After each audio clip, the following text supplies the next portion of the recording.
नमस्कार, आप देख रहे हैं वीके न्यूज और मैं युधिष्ठिर उपाध्याय। नेपाल को आखिरकार अपनी हैसियत का अंदाजा हो चुका है, इसीलिए कल तक जो नेपाल भारत को आंख दिखा रहा था उसके सुर बदल चुके हैं। जी हां, चीन की शह पर भारत को युद्ध की धमकी देने वाला नेपाल अब घुटनों पर आ चुका है।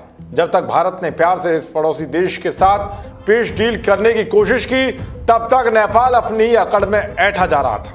लेकिन अब चीनी हवाई के फ्लॉप होने के बाद नेपाल भारत से सीमा विवाद पर बातचीत करने की पेशकश कर रहा है। जी हां, चीन के बहकावे में आकर भारत के भूभाग को नेपाल के नक्शे में शामिल करने वाले नेपाल को अब समझ आ गया है कि भारत से दुश्मनी मोल लेना उसे कितना भारी पड़ने वाला है। दरअसल इस विवाद की शुरुआत 18 मई को हुई, जब नेपाल ने भारत के भूभाग कालापानी, लिपुलेख और लिमी पियारधुरा को नेपाल के नक्शे में शामिल करके एक राजनीतिक नक्शा तैयार किया।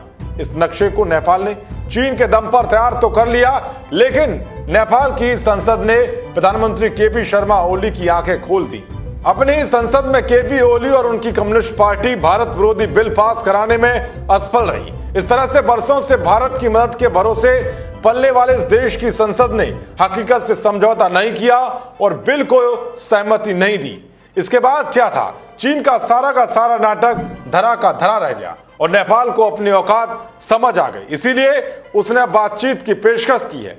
लेकिन अब भारत ने भी दो टूक कह दिया है कि बातचीत के लिए नेपाल को पहले भारत का विश्वास जीतना होगा। अब इसी कड़ी में जहां एक तरफ नेपाल काला पानी सीमा के मुद्दे पर विदेश सचिव स्तर की बातचीत पर जोर दे रहा है, तो वहीं भारत का कहना है कि बातचीत के लिए नेपाल को विश्वास और भरोसे का माहौल तैयार करना होगा, जो कि वो अब खो चुका है। बता दें कि विदेश सचिव हर्ष श्रृंगला पहले ही 2 बार नेपाल के राजदूत नीलांबर आचार्य से मिल चुके हैं। सूत्रों के मुताबिक विदेश मंत्रालय में नेपाल के मामलों को देख रहे संयुक्त सचिव पीयूष श्रीवास्तव ने भी कई बार आचार्य से मुलाकात की है, लेकिन भारत के वरिष्ठ भारतीय अधिकारी नेपाल के राजदूत को कोई भाव नहीं दे रहे हैं। अब इसी कड़ी में विदेश मंत्रालय के प्रवक्ता अनुराग श्रीवास्तव ने कहा कि भारत अपने सभी पड़ोसियों के साथ भरोसे और विश्वास के माहौल में परस्पर सम्मान की भावना के साथ बात करने को तैयार है।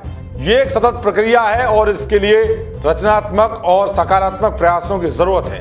भारतीय विदेश मंत्रालय ने कहा है कि वो नेपाल के साथ गहरे ऐतिहासिक, सांस्कृतिक और दोस्ताना संबंधों को बहुत अहमियत देता है। कोविड-19 महामारी के इस चुनौतीपूर्ण दौर में भी भारत ने नेपाल को दवा सहित सभी तरह की जरूरी सामान को पहुंचा है, लेकिन इसके बावजूद नेपाल ने भारत को आंख दिखाई। इसीलिए अब भारत ने नेपाल को तगड़ा झटका दिया है। भारत ने कह दिया है कि जो नेपाल की तरफ से हुआ उस पूरे प्रकरण से दोनों देशों के बीच में विश्वास का खतरा पैदा हो गया है। इसलिए नेपाल अगर बातचीत करना चाहता है तो पहले उसे भारत का विश्वास जीतना पड़ेगा, उसके बाद ही कुछ ही हो सकता है। नेपाल के यूटर्न पर आपकी क्या राय है, कमेंट बॉक्स जरूर बताएं। देश और दुनिया की तमाम खबरों को पाने के लिए देखते रहिए वीके न्यूज। जय हिंद, जय भारत।